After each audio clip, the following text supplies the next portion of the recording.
नमस्कार, मैं हूं आपके साथ विभा उपाध्याय और आप सभी दर्शकों का अन्नदाता कार्यक्रम में स्वागत करती हूं। हमारे देश का किसान जन का पोषक है, वो श्रम का देवता है, अन्नदाता है। उसमें ही भारत की आत्मा निवास करती है और ऐसे ही किसानों की प्रगति के लिए हम खेती बाड़ी से जुड़ी हुई बहुत सी नई लाभकारी जानकारियां हर रोज सुबह लेकर आते हैं। तो चलिए कार्यक्रम शुरू करने से पहले देखते हैं क्या है आज के अन्नदाता में। ड्रैगन फ्रूट की सफल बागवानी पर किसान का अनुभव।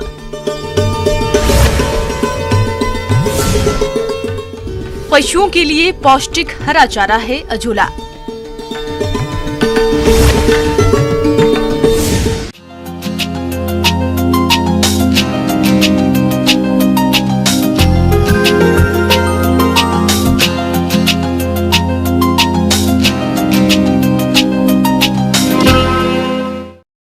किसान भाइयों, विदेशी फल ड्रैगन फ्रूट अपने लाजवाब स्वाद और सेहत के लिए लाभकारी होने के कारण इसकी मांग दिन प्रतिदिन बढ़ती जा रही है और कई किसान इसकी खेती कर बेहद अच्छा लाभ भी कमा रहे हैं।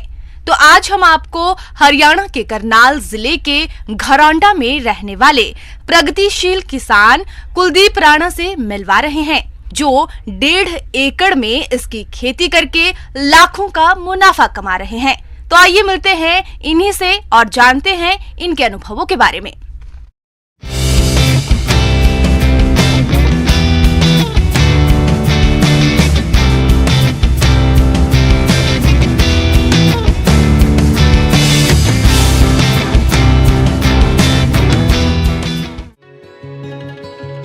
किसान भाइयों, ड्रैगन फ्रूट जिसे अजगर फल के नाम से भी जाना जाता है, ये सुपर फ्रूट कोलेस्ट्रॉल और रक्तचाप को कम करता है तथा क्रोनिक श्वसन तंत्र की बीमारियों को भी खत्म करता है। इन्हीं भरपूर विशेषताओं वाले इस ड्रैगन फ्रूट ने भारत के किसानों का भी ध्यान अपनी ओर आकर्षित किया है। इसकी खेती सर मैंने 2019 में एस्टेब्लिश किया था। ये फार्म आधा एकड़ से हमने शुरुआत की थी। आज हमारे पास करीबन 1.25 एकड़ के आसपास का फार्म है, यानी 1.5 एकड़ का फिलहाल एट ए प्रेजेंट है। स्टार्टिंग में 210 पोल थे, आज हमारे पास में 750 पोल है और जब भी आधा पौना एकड़ हम और भी एक्सटेंड कर रहे हैं। विद इन मंथ आधा एकड़ और एक्सटेंड, यानी 1000 के आसपास हम पूरा लेके चलेंगे इसको। स्टार्टिंग में इसमें सिर्फ एक चीज का ध्यान रखा जाता है, जहाँ पे जल भराव होता है जिस जमीन के अंदर में, यानी वाटर लॉगिंग जहाँ पे इशू आता है तो वहां ना लगाए, क्योंकि इसकी रूट जोन काफी ऊपर होती है और ज्यादा पानी अगर भर जाता है तो फिर इसकी जड़ें सड़ जाती है और पौधा सूखने लगता है। इस पौधा सिर्फ एक ही वजह से मरता है, वो है सिर्फ वाटर लॉगिंग, यानी पानी का खड़ा हो जाना जमीन में। जहां आपकी जमीन में पानी खड़ा ना हो, यानी आपकी मिट्टी में अगर ड्रेनेज अच्छा है तो आप कहीं भी लगा सकते हैं। मिट्टी से कोई इसको प्रॉब्लम नहीं है, चाहे मिट्टी रेतीली हो, काली हो, आपकी लाल मिट्टी हो या दोमट मिट्टी हो, बस खाली पानी आपका खड़ा नहीं होना चाहिए आपके फील्ड में, वह कहीं भी आप इसको लगा सकते हैं। और एक छोटी सी चीज ध्यान रखी जाती है कि इसको हल्की एसिडिक सोइल की जरूरत होती है, यानी पीएच वैल्यू अगर आपका 6.5 के आसपास है, यानी 5.5 से लेके 7 के बीच में भी है तो दी बेस्ट है, क्योंकि इसको हल्की एसिडिक सोइल रहेगी तो प्लांट अच्छा ग्रोथ करता है। जब कभी भी आप बागवानी कोई फसल लगाते हैं तो आपको मिट्टी की जांच जरूर करवानी चाहिए। देखिए सर, ड्रैगन फ्रूट के अंदर में लोगों को सिर्फ इतना ही पता है कि ड्रैगन फ्रूट अंदर से सफेद होता है और ड्रैगन फ्रूट अंदर से लाल होता है। ड्रैगन फ्रूट के ओवरऑल वर्ल्ड की अगर काउंट की जाए तो 153 रजिस्टर्ड वैरायटी है। एट ए प्रेजेंट हमारे फार्म पे 12 वैरायटी लगी हुई है, जिसमें से 2 वैरायटी हमारी व्हाइट की है, बाकी हमारी रिमेनिंग रेड की वैरायटीज है सबकी सब, यानी अंदर से लाल निकलता है। 2 वैरायटी हमारे पास में येलो की भी है, यानी बाहर से पीला दिखाई देगा और अंदर से व्हाइट आएगा। ये अगर आप प्लांटेशन करते हैं फरवरी मार्च में, क्योंकि हमारे यहाँ लगाने का जो सही समय है वो है फरवरी मार्च। नॉर्थन बेल्ट का जो समय रहता है फरवरी मार्च रहता है लगाने का। दूसरा एक समय और है, यानी जून 15 से लेके आप अगस्त के फर्स्ट वीक तक लगा सकते हैं, जब टेम्परेचर आपका 40 के नीचे स्टैब्लिश हो जाए। 40 के ऊपर टेम्परेचर तब नहीं लगाना है और 10 के नीचे टेम्परेचर जाए तब नहीं लगाना है। ये 2 बातों का थोड़ा ध्यान रखा जाता है। उसके बाद ये पौधा लगता है पोल के सहारे, यानी आपको जनवरी के लास्ट में या उससे पहले 15 दिन पहले ये पोल वगैरह लगाने का पूरा अपना काम कर लेना फिनिश होके। उसके बाद आप फरवरी में जैसे ही आपका टेम्परेचर 10 के ऊपर धीरे धीरे जाने लगता है, आप इसको प्लांटेशन कर सकते हैं। ये इसमें अगर ऑर्गेनिक में जा रहे हैं तो गोबर की खाद, रेत, मिट्टी, ये 3-4 मिक्स करके मिक्सचर बनाते हैं।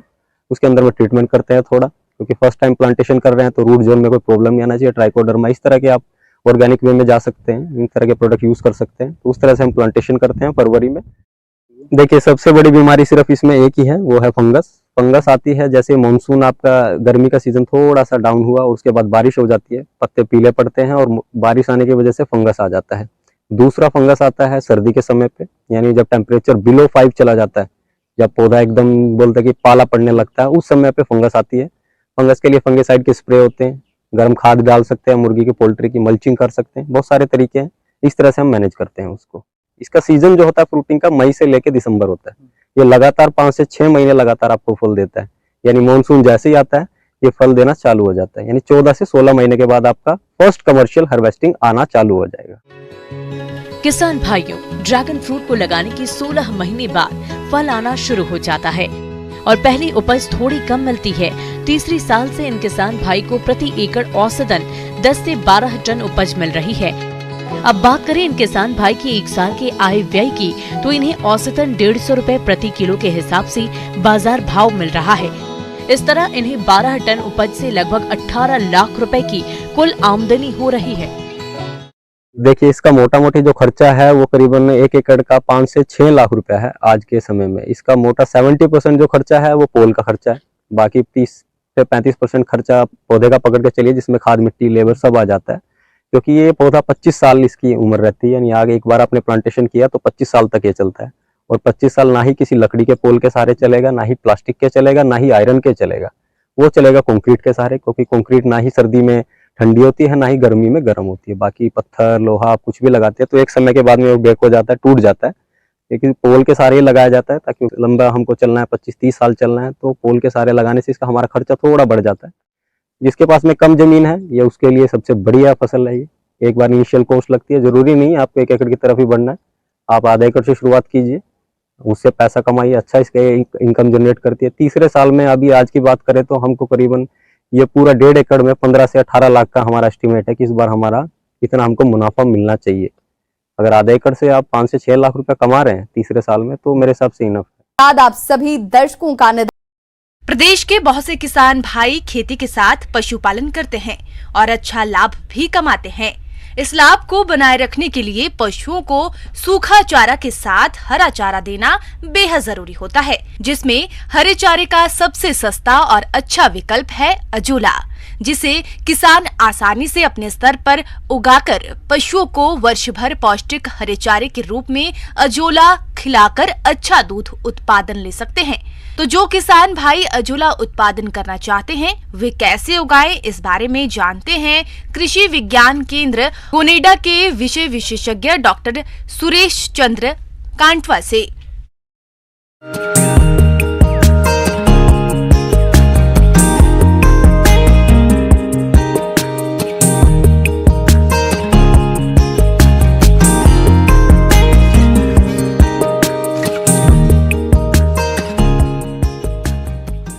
आज हम चर्चा करेंगे पशुओं के हरे चारे के रूप में, या हम कह सकते हैं कि संपूरक आहार के रूप में अजोला। अजोला एक पानी में तैरने वाली फर्न है जो आजकल इसका उपयोग हम पशुओं के लिए कर रहे हैं और पशुओं के लिए बहुत ही अच्छा वो फीड सप्लीमेंट है, यानी संपूरक आहार है। ये अजोला पानी में तैरने वाली फर्न होती है, इसका बीज भी यही होता है और खाना भी यही होता है। अजोला सस्ता, सुपाच्य, पौष्टिक और पूरक पशु आहार है। इसे खिलाने से पशुओं के दूध में वसा व वसा रहित पदार्थ सामान्य आहार खाने वाले पशुओं की अपेक्षा अधिक पाए जाते हैं। ये पशुओं में बांझपन निवारण में उपयोगी है। साथ ही पशुओं को अजोला खिलाने से इनमें होने वाली पोषक तत्वों की कमी दूर हो जाती है, जिससे पशु स्वस्थ रहता है और अधिक दूध देता है। वैसे आज के समय में अजोला की कुछ उन्नत किस्में हैं जिन्हें उगाकर अच्छा उत्पादन लिया जा सकता है। अजोला की उन्नत प्रजातियां अजोला पित्रेटा, कैरोलिना, माइक्रोफिला में से किसी प्रजाति का चयन करके उत्पादन कर सकते हैं। इसको लगाने के लिए पशुपालक भाइयों सिर्फ हमें अगर एक पशु है हमारे पास तो 10 फीट लंबी, 3 फीट चौड़ी और 1 फीट गहरी पानी की खेल चाहिए, यानी कि ये पानी स्थिर पानी में अच्छे से ग्रो करता है, बहते हुए पानी में ये नहीं हो सकता है। जहाँ भी स्थिर पानी है उसमें हम कर सकते हैं। खेल की लंबाई हम चाहे जितनी बढ़ा सकते हैं, चौड़ाई इतनी रखें तो ठीक रहता है निकालने में दोनों तरफ से। और जहाँ भी पानी हमारा स्थिर भरा हुआ है उसमें हम सबसे पहले आधा इंच परत मिट्टी की डालेंगे, यानी कि इतनी बड़ी जो खेल बनी है वो खेल हम पक्की भी बना सकते हैं या प्लास्टिक की बना सकते हैं। प्लास्टिक की पिन्नी बिछा के 1 फीट स्थिर पानी इसको मतलब 6 से 8 इंच पानी चाहिए। 1 फीट का खेल होगा तो उसमें पर्याप्त मात्रा में हम इसको लगा सकते हैं। आधा इंच परत जो है 15 से 20 किलोग्राम मिट्टी इसमें हम जो उपजाऊ मिट्टी है खेत की 6 से 9 इंच गहराई तक की वो डालेंगे। और साथ ही साथ हम इसमें गोबर की खाद, यानी कि पका हुआ हो तो बहुत ही अच्छा है, अगर कच्चा डालते हैं तो 15 से 20 किलोग्राम इसमें गोबर डालना है। अगर केचुआ खाद है तो वो भी हम इसमें डाल सकते हैं। पका हुआ डालते हैं तो इसमें जलने की या ख़राब होने की समस्या नहीं आती है। 15-20 किलो की जगह 30 किलो भी डल जाता है तो कोई नुकसान नहीं होता है। लेकिन अगर हम ताज़ा गोबर डालेंगे तो इसमें जो हमारा अनुभव है देखा गया है कि हल्का हल्का ये काला पड़ के ख़राब हो सकता है। ज़्यादा मात्रा में अगर हम डाल देते हैं तो 15 से 20 किलोग्राम में कोई दिक्कत नहीं आती है। साथ ही साथ इसमें हम जो सिंगल सुपर फास्फेट है, राखोड़िया जिसको कह सकते हैं या सुपर के नाम से जानते हैं, फास्फोरस वाला जो है वो 100 से 150 ग्राम एक खेल में डाल सकते हैं। कभी भी हम इसमें नाइट्रोजन वाले उर्वरकों का प्रयोग ना करें, सिर्फ और सिर्फ गोबर की खाद और जो मिट्टी है उसी से इसकी पूर्ति हो जाती है। वो डालने के बाद में इसमें 6 से 8 इंच पानी भरना है। पानी भरने के बाद में इसका कल्चर जो एजोला का है फर्न, वो हम इसमें 2 किलोग्राम डाल देते हैं। तो 6 से 7 दिन में ये पूरे क्यारी में भर जाता है और फिर प्रतिदिन हम 1.5 से 2 किलोग्राम निकाल सकते हैं। जो अगर ताज़ा है वो हमारे पशु के लिए प्रतिदिन 1.5 से 2 किलोग्राम पर्याप्त मात्रा में संपूरक आहार के रूप में। किसान आसानी से अजोला उगाकर पशु पक्षियों को खिला सकते हैं, जिससे उनकी वृद्धि विकास अच्छा होगा और व्यवसाय में भी मुनाफा अधिक मिलेगा। तो चलिए जानते हैं अजोला में पाए जाने वाले पोषक तत्व और पशुओं को खिलाने की मात्रा के बारे में। इसमें जो पोषक तत्व हैं, कह सकते हैं कि प्रोटीन की मात्रा 25 से 30% है। कैल्शियम भी इसमें ज़्यादा होता है।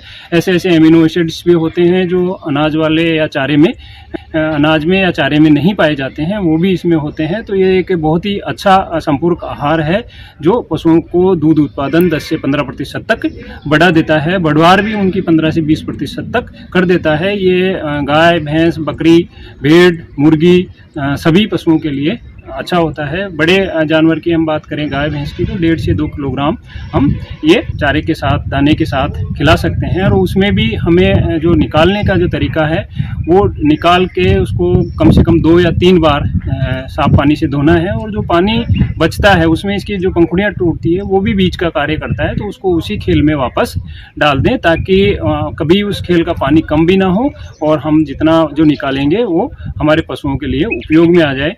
2 बार या 3 बार साफ पानी से धोएंगे तो उसके बाद में हम उस पशु को खिलाना शुरुआत कर देंगे। और साथ ही साथ इसको दोबारा से रिफिल करने का तरीका भी वही है। जो भी हमारा एजोला है उसको निकाल के एक टब में डाल लें और दोबारा से उसी प्रोसेस से इस खेल को भर के वापस से छोड़ दें। तो ये पूरा का पूरा प्रोसेस अगर हम अपनाएंगे तो हमारे पशुओं से हम अच्छा दूध उत्पादन लेंगे। ब्रेक के बाद एक बार फिर से आप सभी दर्शकों का अन्नदाता कार्यक्रम में स्वागत है।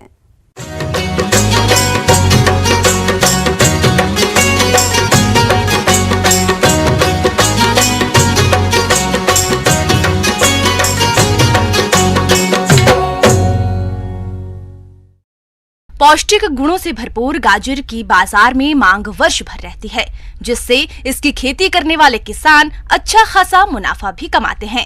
इसी लाभ को देखते हुए जो किसान भाई गाजर की खेती करना चाहते हैं उनके लिए ये बुआई का सही समय है। तो किसान भाई इसकी कौन कौन सी उन्नत किस्मों का चयन करके बुआई किस तरह से करें जिससे अधिक उपज मिल सके, इसके लिए देखिए कार्यक्रम का ये अंश।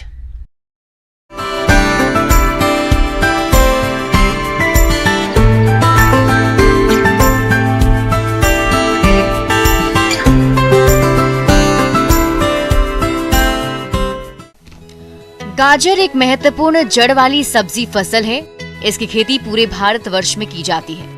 गाजर को कच्चा और पकाकर दोनों ही तरह से लोग उपयोग में लाते हैं। गाजर में कैरोटीन और विटामिन ए पाया जाता है, जो कि मनुष्य के शरीर के लिए बहुत ही लाभदायक है। गाजर की एशियाई किस्मों की बुआई अगस्त से अक्टूबर तक और यूरोपियन किस्मों की बुआई अक्टूबर से नवंबर तक की जाती है। इसकी खेती के लिए अच्छे जल निकास वाले दोमट भूमि, जिसमें जैविक पदार्थ अधिकांश मात्रा में हो, उपयुक्त होती है।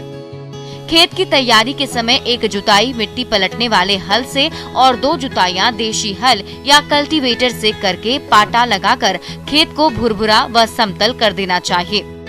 अब बात आती है खाद और उर्वरक प्रबंधन की, तो 20 टन सड़ी हुई गोबर की खाद और 40 किलोग्राम यूरिया, 130 किलोग्राम डीएपी और 40 किलोग्राम एमओपी का आप प्रति हेक्टेयर की दर से बुआई के समय प्रयोग करें और शेष बची यूरिया की 70 किलोग्राम मात्रा का प्रयोग आप 30 से 35 दिन की खड़ी फसल में करें, जिससे फसल की बढ़वार अच्छी होगी।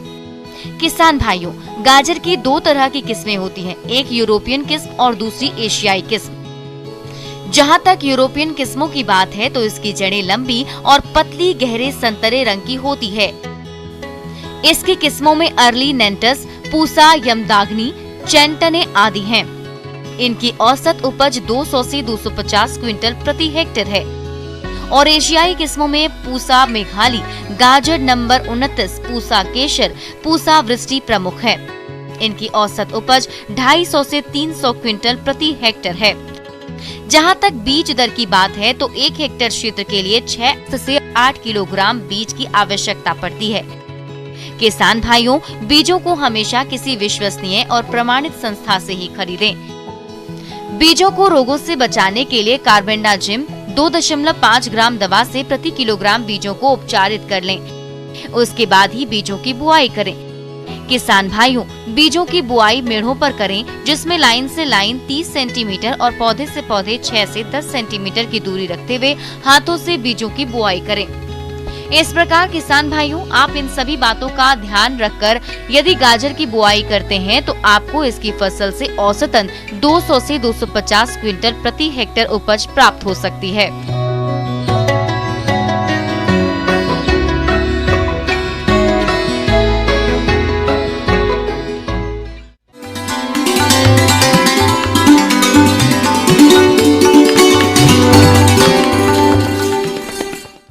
आइए जानते हैं अन्नदाता निःशुल्क फोन के माध्यम से पूछे गए समस्याओं का समाधान।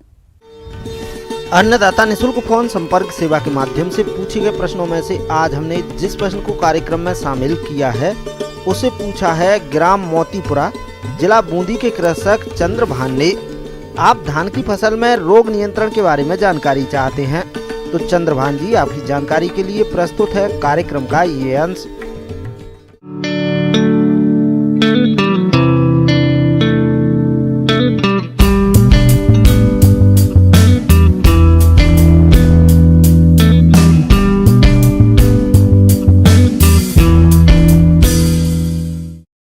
किसान भाई, आज हम आपको धान में लगने वाले बीमारी, खास करके ब्लास्ट, जिसको हिंदी में हम झुलसा रोग कहते हैं, दूसरा शीत ब्लाइट बोलते हैं और शीत ब्लाइट को शीत अंगमारी रोग भी कहते हैं।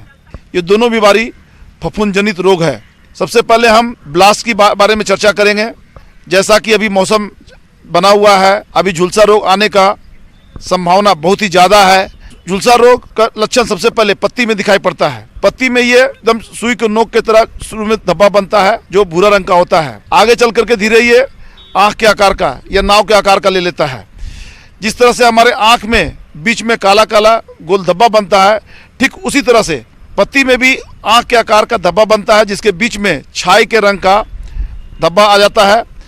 इस तरह से पत्ती का जो धब्बा बनता है आँख के आकार का, वो धब्बा दिखने पर निश्चित रूप से कह सकते हैं कि झुलसा रोग का प्रकोप है। इसका अगर पत्ती में रोकथाम नहीं करते हैं तो निश्चित रूप से कह सकते हैं कि उसके खास करके बाली पे भी लक्षण दिखाई पड़ते हैं। जनरली हम लोग यही कहते हैं खरपतवार को हटा देना चाहिए। कुछ किस्म ऐसे होते हैं जिसमें झुलसा रोग का प्रकोप नहीं होता है, जैसे उदाहरण के तौर पर IR 64 एक धान का वेराइटी है जिसको लगाने पर कह सकते हैं कि झुलसा रोग का प्रकोप नहीं के बराबर या बिल्कुल ही नहीं दिखाई पड़ेगा। तीसरा, अगर रोग के लक्षण दिखाई पड़ते हैं जिसमें पत्ती में लक्षण आते हैं तो उस समय में हम लोग खास करके ट्राइसाइक्लाजोल जो मार्केट में बीम के नाम से आता है 6 ग्राम दवा प्रति लीटर पानी में घोल बना करके छिड़काव करने पर निश्चित रूप से इस रोग को रोका जा सकता है। इसके अलावा मार्केट में फंजीसाइड्स है जिसमें कार्बेंडाजिम प्लस मंकोजेब दोनों दवा का मिक्सचर है, ये भी धान के बीमारी को रोकने के लिए बहुत ही कारगर है। धान का खैरा रोग ये समस्या जस्ते की कमी के कारण होती है।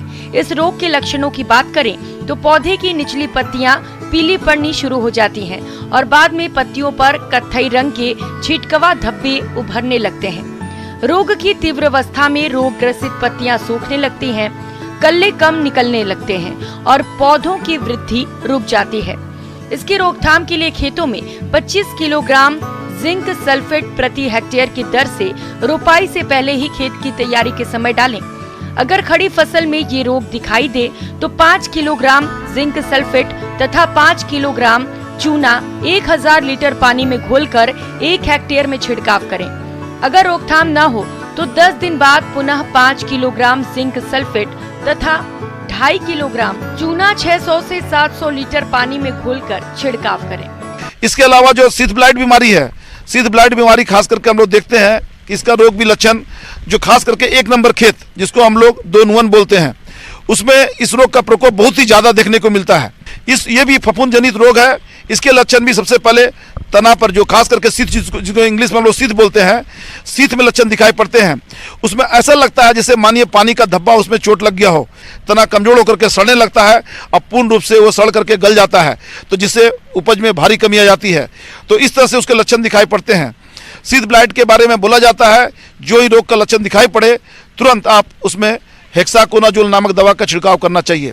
1 ml दवा प्रति लीटर पानी में घोल बना करके छिड़काव करेंगे तो सीथ ब्लाइट को रोका जा सकता है। अगर आप बेल्डामाइसिन का छिड़काव करते हैं तो उसके लिए 2 ग्राम प्रति लीटर पानी में घोल बनाना पड़ेगा। एक चीज और बताना चाहेंगे, जो भी यूरिया आप अपने खेत में डालते हैं थोड़ा थोड़ा मात्रा 2 या 3 बार में या 4 बार में स्प्लिट डोज में डालने पर निश्चित रूप से ब्लास्ट का प्रकोप या कह सकते हैं सीथ ब्लाइट का प्रकोप बिल्कुल नहीं दिखाई पड़ेगा और इस तरह से बीमारी को आप रोकने में सफल होंगे। साथ ही साथ अगर बीमारी को रोकने में सफल होते हैं तो निश्चित रूप से कह सकते हैं कि आपको ज्यादा उपज मिलेगी और किसान बंधु आपको ज्यादा फायदा होगा।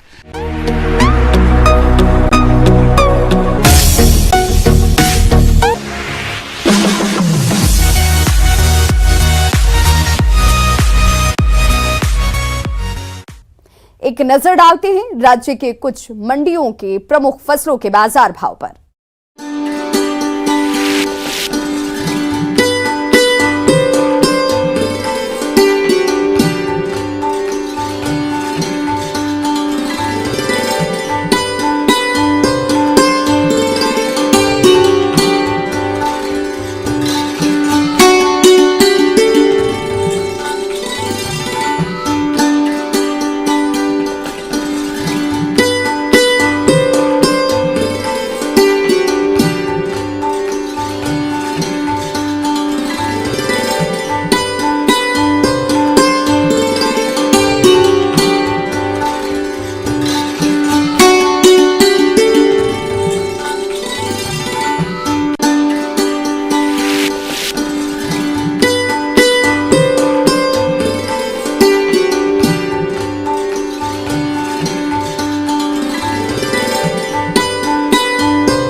किसान भाइयों, कृषि संबंधित समस्या और सुझावों के लिए आप हमें इस पते पर संपर्क कर सकते हैं।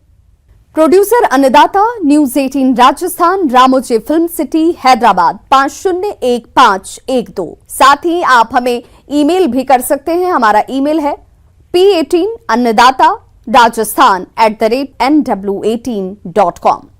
इसके अतिरिक्त आप हमें निःशुल्क हेल्पलाइन नंबर 180088922163 पर सोमवार से शनिवार सुबह 10 बजे से शाम 4 बजे के बीच संपर्क भी कर